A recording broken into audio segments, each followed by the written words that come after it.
Akashvani eight 90।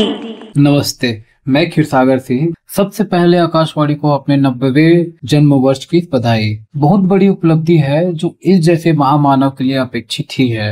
मैं आकाशवाणी और विविध भारती को जीता जागता स्वरूप ही मानता हूँ। आकाशवाणी को लेकर मेरी कुछ यादें हैं, वो आपको बताता हूँ। मेरे घर के बुजुर्ग बताते हैं कि मेरे बड़े पापा और पिताजी की शादी में ट्रक के ऊपर चोंगा लगा के विविध भारती के गाने बजाते हुए बारात गए थे। मैं कल्पना करके अचंभित हो जाता हूँ। कटकलिया की पहाड़ी गाँव में जंगलों के बीच ट्रैक्टर की बैटरी को थैले में लेकर रेडियो चलाते हुए पैदल एक गांव से दूसरे गांव जाते शौकिया लोगों को देखकर क्या महसूस होता है मैं ही जानता हूँ। अभी भी उड़ीसा संबलपुर की नदिया किनारे के गांव में हमारे समाज के लोग जल नाव में मछली पकड़ने जाते हैं तो पूरे रात पताल तक गहरी नदियों में जाल डालते और निकालते समय उनका एकमात्र साथी होता है आकाशवाणी। मैं इसलिए कहता हूँ आकाशवाणी एक अनमोल रतन है हमारे भारत का। धन्यवाद।